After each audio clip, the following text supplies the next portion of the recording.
Այս մարդը 10 տարի կառավարել է Հայաստանը, բայց մինչև հիմա չգիտի, թե Հայաստանի Հանրապետության տարածքը ինչքան է։ Հայաստանը չպետք է իսկապես սահմանափակվի իր 29,000 կիլոմետրերով եւ 29,800 քանի, 700 քանի։ Բայց չիմանալով սեփական պետության տարածքը հայտարարում է, որ Իզնից լավ այս վիճակից ոչ ոք չի կարա երկիրը հանել։ Էնսիել հայրենակիցներ Ռոբերտ Քոչարյանը ասուլիս տվեց եւ փորձեց հերքել այն ամեն ինչը, ինչը անհերքելի է, ներկայացնել, որ բանակում այն ինչ որ ես ներկայացրել եմ իրականությանը չի համապատասխանում, որ բանակը եղել է մարտունակ, բայց ցավը կանում է անում, որ բանակում ես մենակ չէի ծառայում եւ առնվազն մեր զորամասում 1250 հոգանոց դա բրիգադա էր, 1250 հոգի առնվազն մարդ կար եւ այդ կազմը ամեն 6 ամիսը մեկ համալրվում էր նոր մարդկանցով եւ միակ տեղը չէր հոկտեմբերանի զորամասը, որտեղ ուտելիքի խնդիրներ կան, չանադառնամ, չմանանամ այդ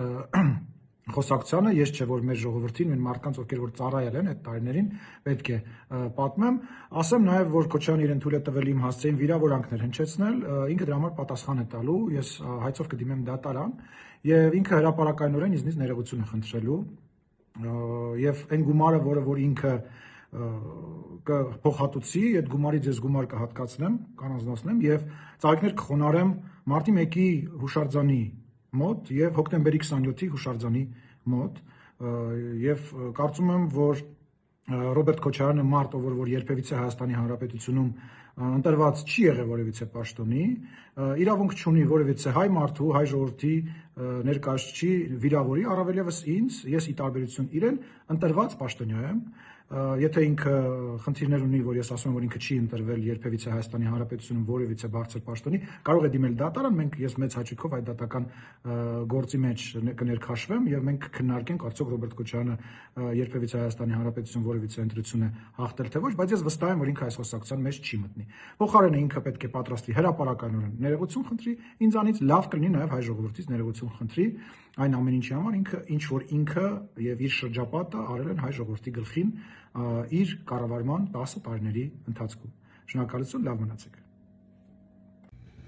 Ողջույն ժողովուրդ ջան, նոր լսեցի մի փոքր հատված Քոչարյան Ռոբերտի մենք մերոնցով հաղորդաշարից,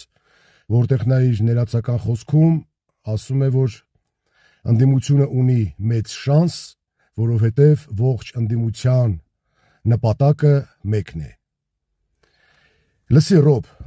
ինչ նպատակ, ուզում ես սարքես Գյումրի, ուրեմն երբ որ առանց հայլի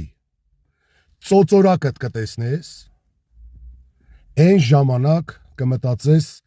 ոնց Հայաստանը սարքես Պուտինի հանգստյան գոտի։